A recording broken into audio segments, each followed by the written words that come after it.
Everyone. तो पिछली video में हमने क्वेश्चन नंबर फर्स्ट और सेकंड किया था एक्सरसाइज 8.1 का chapter 8 trigonometry ratio class 10th। Okay, third question में देखते हैं हमें थर्ड क्वेश्चन में क्या गिवन है। If sine A equal to 3/4 calculate cos A and tangent A. ठीक है, हमें क्या वैल्यू गिवन है, साइन ए की वैल्यू गिवन है, कैलकुलेट करनी है कॉस ए की वैल्यू और टेंजेंट ए की वैल्यू। ठीक है, इस टाइप के क्वेश्चन में हमें क्या करना है, जैसे कि साइन ए की वैल्यू गिवन है, साइन ए की वैल्यू गिवन है तो हम क्या करेंगे, उसका रेशो देखेंगे। साइन ए का रेशो, साइन क्या होता है, perpendicular by hypotenuse, perpendicular by hypotenuse equal to 3/4 रख देंगे, जो भी उसकी वैल्यू है। ठीक है, फिर जैसे कि परपेंडिकुलर बाय हाइपोटेन्यूस है, देखो एक बार, जैसे कि परपेंडिकुलर बाय हाइपोटेन्यूस है साइन की वैल्यू। ठीक है, और इसने साइन की वैल्यू क्या दी है, 3/4। ठीक है, अब परपेंडिकुलर को तो ले लेंगे 3 और हाइपोटेन्यूस को ले लेंगे 4, किसी भी एक नंबर का मल्टीपल ले लेंगे। ठीक है, क्योंकि इनका रेशियो इक्वल है, इनकी वैल्यूज इक्वल नहीं है। इसने ये नहीं कहा है कि परपेंडिकुलर 3 है और हाइपोटेन्यूस 4 है, इसने बोला है कि परपेंडिकुलर और हाइपोटेन्यूस का रेशियो जो है वो है 3/4। ठीक है, अब हमें क्या करना है कि परपेंडिकुलर को तो लेना है 3 के और हाइपोटेन्यूस को लेना है 4 के।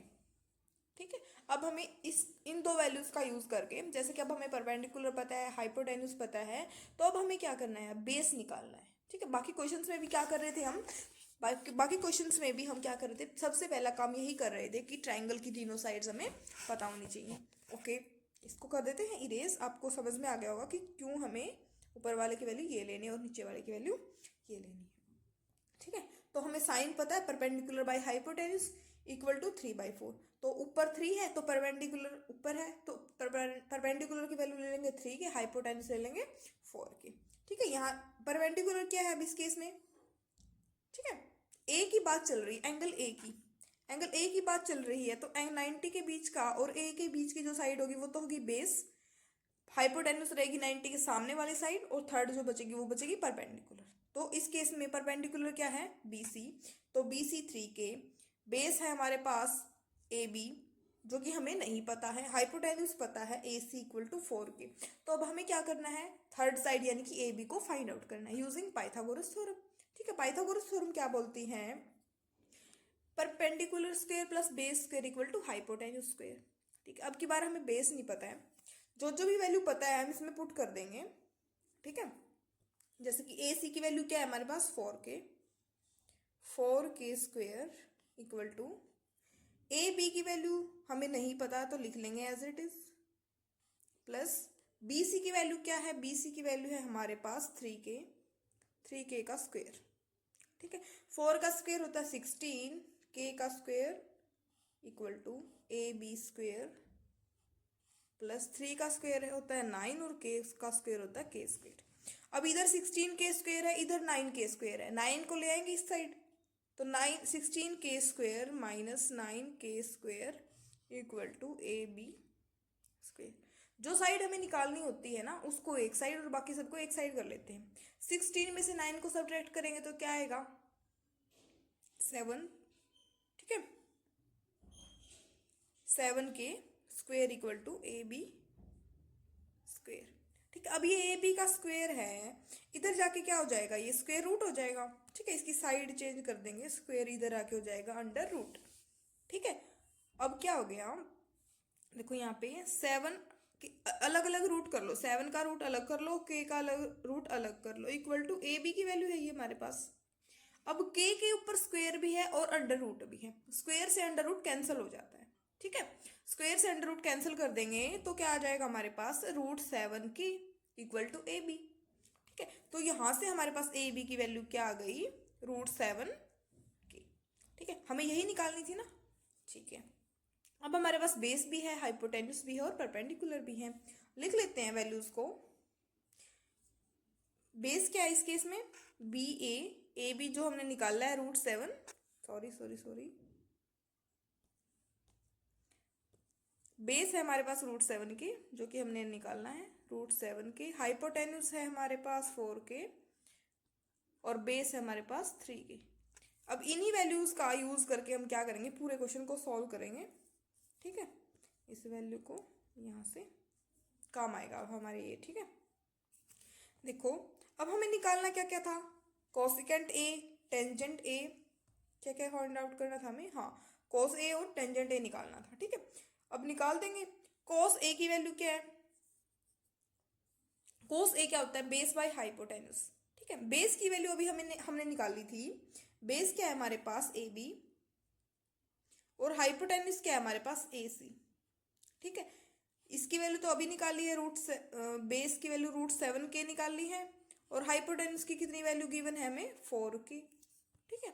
देखो यहाँ से बेस √7 के और हाइपोटेन्यूस 4 के हमने यहाँ पे पुट कर दी, तो के से के कैंसिल हो गया, इसकी वैल्यू क्या आ गई, √7/4, ठीक है।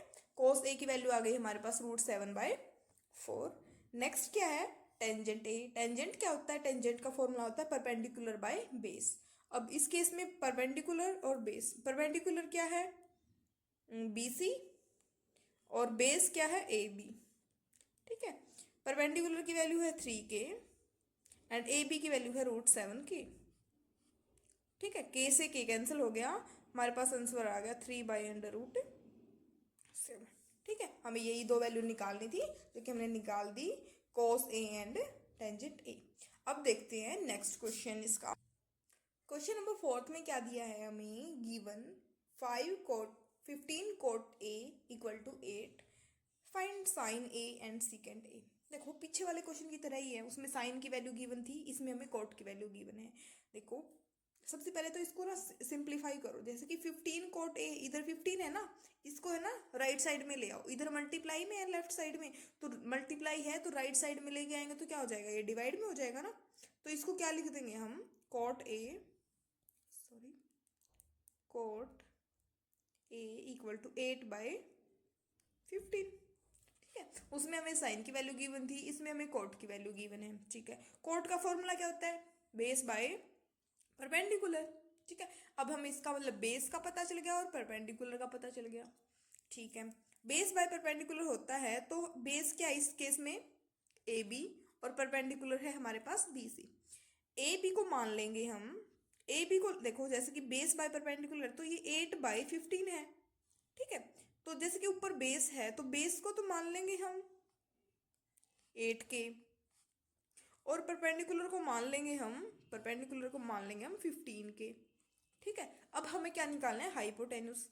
सबसे पहला काम तो यही है, ट्राइंगल की तीनों साइड्स को निकालना, ठीक है। ए बी है, बी सी है, ए सी हमें निकालना है। वो कैसे निकालेंगे, पाइथागोरस थ्योरम का यूज करके, ठीक है। इस वाली ट्राइंगल में क्या कर देंगे हम, पाइथागोरस थ्योरम का यूज कर देंगे। देखो according to Pythagoras theorem AC² = AB² + BC², ठीक है। अब AC² तो हमें निकालना है, AC² = AB की वैल्यू है यहाँ 8K प्लस स्क्वेयर आएगा, यहाँ BC की वैल्यू है 15K होल स्क्वेयर, ठीक है। 8 का स्क्वेयर क्या होता है, 64K² प्लस 15 का स्क्वेयर होता है 225 और K², दोनों को ऐड कर देंगे। ऐड करेंगे तो क्या आएगा, 5 और 4 9, 6 और 2 8 और 2, क्या आ गया हमारे पास 289K²। इसको नहीं भूलना है, ठीक है। 289 किसका स्क्वायर होता है, 17 का, है ना, 17 का होता है या फिर 27 का, 17 का स्क्वायर होता है ना, या 17 का ही होता है, ठीक है। AC² = 17K होल स्क्वायर हो जाएगा, ठीक है। या फिर इसको ऐसे कर लो, इसको ऐसे करो, AC का स्क्वायर था ना, यहाँ पे स्क्वायर को इधर से हटा के इधर अंडर रूट लगा दो, 289K², दोनों का अंडर रूट अलग अलग कर दो, 289 का अलग और K² का अलग, ठीक है। स्क्वायर से अंडर रूट कैंसिल हो जाता है तो कैंसिल हो गया, और √289 क्या होता है, 289 का रूट होता है 17 और उधर K रह गया, ठीक है। तो AC की वैल्यू यहाँ से क्या आ गई हमारे पास, K, 17K, यही निकालनी थी। अब बेस, परपेंडिकुलर और हाइपोटेन्यूस तीनों टर्म है हमारे पास। देखो अब यहाँ से हम लिख देंगे हाइपोटेन्यूज क्या आ गया हमारे पास 17K। ठीक है, इस वैल्यू को हम यूज करेंगे अब आगे। इस वैल्यू को नीचे ले चलते हैं। अब हमें निकालना है सीकेंट ए एंड साइन ए। ठीक है, सीकेंट का फॉर्मूला क्या होता है, परपेंडिकुलर बाय हाइपोटेन्यूज। अब यहां से देखो परपेंडिकुलर क्या है 15K और हाइपोटेन्यूज क्या है 17K। के से के कैंसिल, तो क्या आ गया हमारे पास 15/17।